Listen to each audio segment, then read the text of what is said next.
अस्सलाम वालेकुम दोस्तों, इनसाइड विद मौज़ूफ़ फ़ख़र में खुशामदीद। आपने क्रिस्टीना जॉर्जीवा या डॉक्टर मोहम्मद अल जसीर, इनके नाम सुने? यकीनी तौर पर आपने इनके नाम नहीं सुने होंगे, लेकिन इन दोनों शख्सियात का एक ख़ास पैराए के अंदर पाकिस्तान में होने वाली डेवलपमेंट से बहुत ही गहरा ताल्लुक़ है। और अगर आप इन दोनों शख्सियात को मौजूदा हालात से बिल्कुल एक साइड पर कर देंगे तो ये जो सियासी गर्मा गर्मी है, आप इसकी वजूहात को जानने से बिल्कुल बेखबर होंगे और आप के लिए ये दोनों नाम मुमकिन तौर पर अजनबी हो सकते हैं। ये भी हो सकता है कि आपको इन दोनों के बारे में कुछ इतना ज़्यादा पता ना हो कि ये दोनों कौन है, कहाँ से आ गए। और मैंने इस गुफ्तगू का आगाज़ इन दो शख्सियात के ज़िक्र से क्यों किया, और अगर आपको इस बात को जानना है कि इन दो शख्सियात का पाकिस्तान में होने वाली इन डेवलपमेंट्स के अंदर कौन सा किरदार है, तो फिर आपको चंद दिन पीछे जाना पड़ेगा। यानी आपको 22 जून के करीब आपको मैं थोड़ा सा फ्लैशबैक में लेके जाऊंगा और वहाँ से हम अपनी इस कहानी का आगाज़ करेंगे कि ये दोनों शख्सियात क्यों हैं और इन दोनों शख्सियात का इस वक्त क्या रोल है। 22 जून ये वो तारीख़ थी जब पाकिस्तान के वज़ीर-ए-आज़म शहबाज शरीफ साहब दौरे फ़्रांस पर गए पेरिस, और पेरिस में उनके इस दौरे को बहुत ही ज़्यादा तरीके से क्रिटिसाइज़ किया गया, क्योंकि ये बात सबको मालूम थी कि अगर वज़ीर-ए-आज़म बरतानिया के करीब तरीन किसी मुल्क में जाएंगे तो ये मुमकिन नहीं कि वहाँ से वो बरतानिया ना जाए। और इस वक्त बरतानिया जाने का मतलब ये था कि लोगों को बड़ी आसानी के साथ एक प्रोपेगेंडा के लिए टूल मिल जाता और वो ये कहते कि देखें जनाब, जो अहम सरकारी राज हैं वो जाकर लंदन के अंदर ना सिर्फ डिस्कस किए जाते हैं, बल्कि लंदन से यहाँ पर एक पपेट बैठा है जिसको लंदन से कंट्रोल किया जा रहा है। और वो जो कठपुतली का इल्ज़ाम माजी के अंदर इमरान खान साहब के लिए जो है बिलावल साहब इस्तेमाल करते थे, वही तरीका यहाँ पर फिट होता और ये होता रहा है। ये मुमकिन नहीं है कि ऐसा ना होता। लेकिन पेरिस का दौरा इम्पोर्टेंस का हामिल था, क्योंकि पेरिस के अंदर कुछ ऐसी चीज़ें होनी थी जिसके नतीजे में कुछ फ्यूचर के अंदर जो डेवलपमेंट्स होनी थी उसके ताने बाने आकर मिलते थे। और वहाँ पर सबसे इम्पॉर्टेंट मुलाकात जो वज़ीर-ए-आज़म शहबाज शरीफ की हुई वो क्रिस्टीना जॉर्जीवा के साथ हुई, जो IMF की यानी वर्ल्ड इंटरनेशनल मॉनेटरी फ़ंड की सरबराह भी हैं। और उनके साथ होने वाली गुफ्तगू में इस बात पर सबसे ज़्यादा डिस्कशन हुई कि 8 माह से एक हमारा रिव्यू है जो IMF के साथ पेंडिंग है, और ये रिव्यू किसी हतमी नतीजे तक नहीं पहुंच पा रहा, और उसके हतमी नतीजे तक ना पहुंचने की वजह से पाकिस्तानी मईशत बहुत ही ज़्यादा शेकी हो चुकी है और पाकिस्तान के डिफ़ॉल्ट होने का ख़तरा बढ़ चुका है। इस हवाले से मुलाकात हुई सबसे पहले वज़ीर-ए-आज़म साहब की 23 जून को क्रिस्टीना साहिबा के साथ, और इस मुलाकात में वज़ीर-ए-आज़म ने उनसे ये दरियाफ़्त किया कि दसो साढ़े को केड़ी ऐसी कमी रह गई है, हमसे ऐसी कौन सी कोताही हो गई है कि आपकी तमाम तर शराइत को पूरा करने के बावजूद IMF हमें इग्नोर कर रहा है मुसलसल। तो उसके ऊपर क्रिस्टीनिया जॉर्जीवा का ये जवाब था कि IMF पाकिस्तान की मदद करने के लिए मुकम्मल तौर पर तैयार है, लेकिन मदद करने के लिए हमें आपको आपके मुल्क के माजी से अलग नहीं कर सकते, क्योंकि अगर माजी के अंदर जो IMF के साथ प्रोग्राम साइन किया गया था इमरान खान साहब के दौर में, अगर इमरान खान साहब उसको तोड़ते ना, उसको ब्रेक ना करते, तो ये जो आज की तारीख़ है इस तारीख़ तक उस प्रोग्राम ने ना सिर्फ मुकम्मल हो जाना था बल्कि पाकिस्तान ने IMF के प्रोग्राम से बाहर निकल जाना था, यानी 30 जून को। अब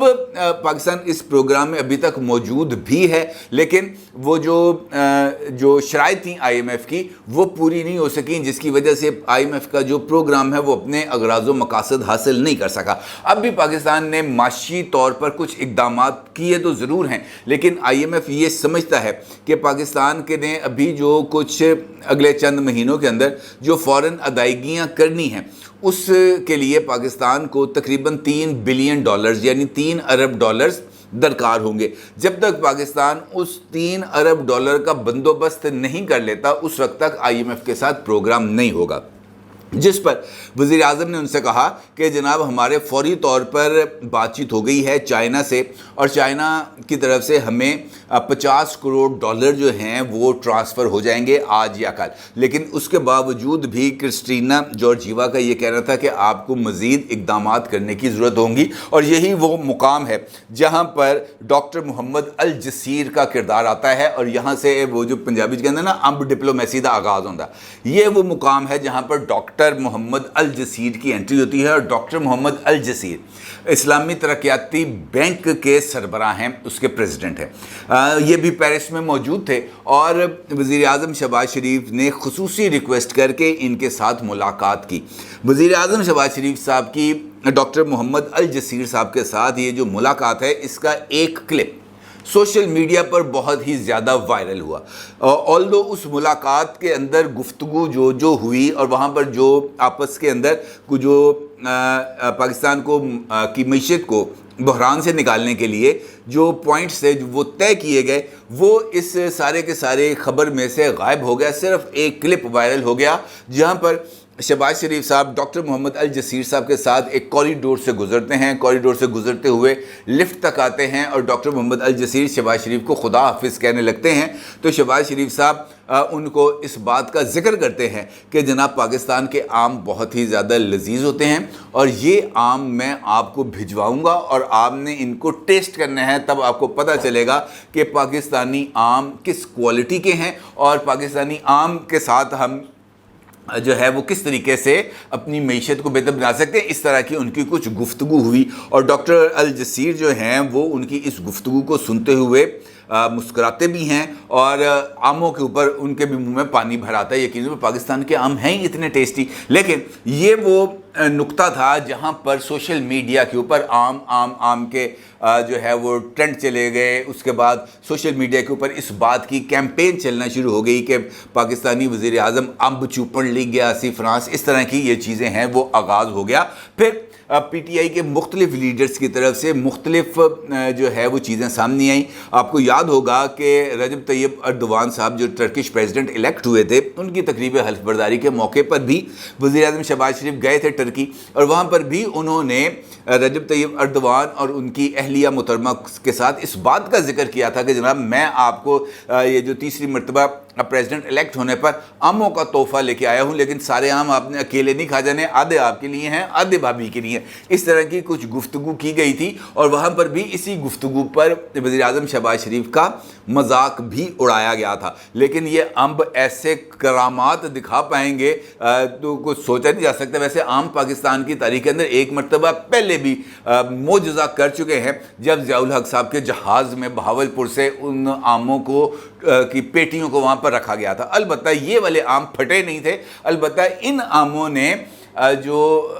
पाकिस्तान की मईशत के अंदर एक मिठास ज़रूर भर दी, क्योंकि ये जो मुलाकात हुई डॉक्टर मोहम्मद अल जसीर से, इस मुलाकात में डॉक्टर मोहम्मद अल जसीर ने पाकिस्तान के लिए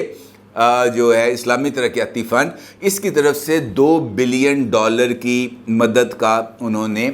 इजहार कर दिया और उन्होंने कहा कि जनाब हम आपको ये अंडरटेकिंग देने के लिए तैयार हैं। इस बात का मतलब ये हुआ कि वो जो ऑब्जेक्टिव्स हासिल करना चाहते थे शहबाज शरीफ साहब, उन्होंने ना सिर्फ उन ऑब्जेक्टिव्स को हासिल कर लिया, बल्कि उसके बाद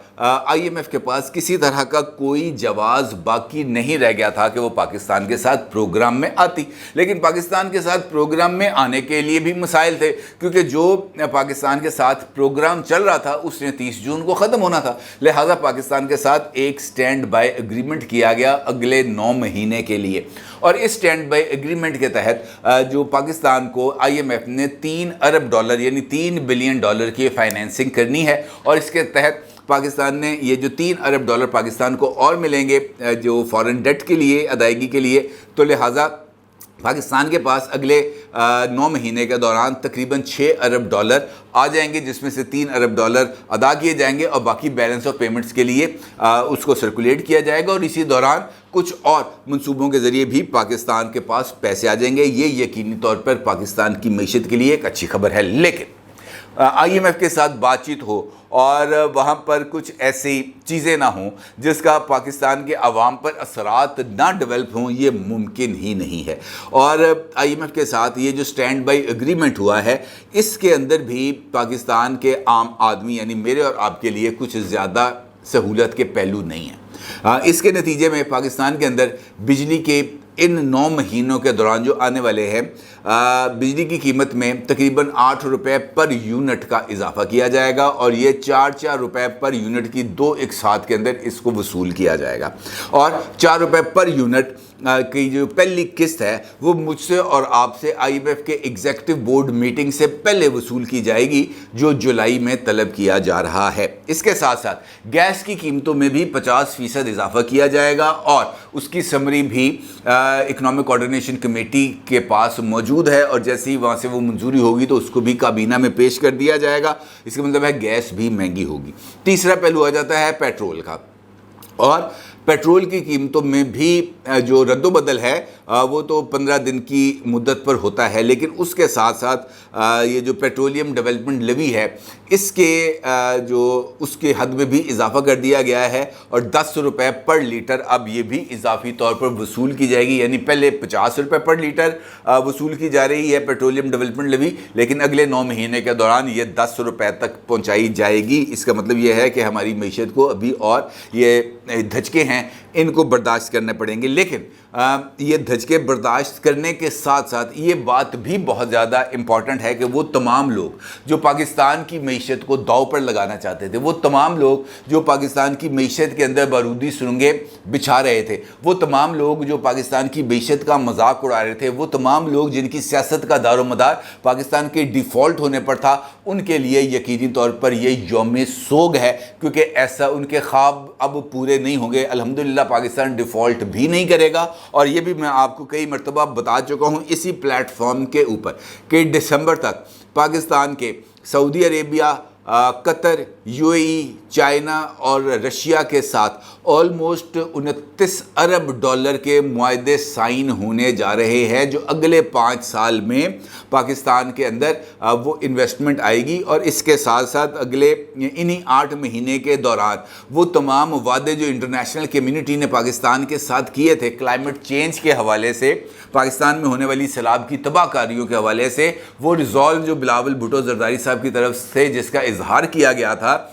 یہ جو ورلڈ کلائمیٹ فورم ہے اس کے اوپر، تو اس کے تحت بھی پاکستان کے لیے جو منظور شدہ فنڈز ہیں وہ اب پاکستان کو موصول ہونا شروع ہو جائیں گے۔ اس سارے معاملات کا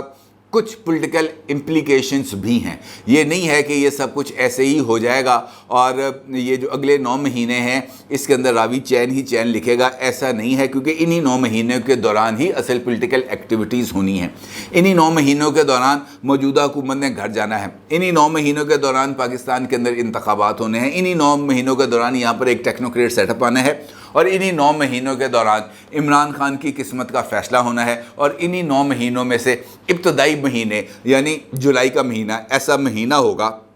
جہاں پر آخری مرتبہ عام اویلیبل ہوں گے، اور عمران خان صاحب میرا یہ خیال ہے کہ انہی ایام کے دوران کسی بیرک میں بیٹھ کے عام بھی چوپ رہے ہوں گے۔ اس بارے میں بھی اب کوئی گمان باقی نہیں رہ گیا۔ اپنی رائے کا ضرور اظہار کیجیے گا۔ آپ کا بہت شکریہ۔ اللہ حافظ۔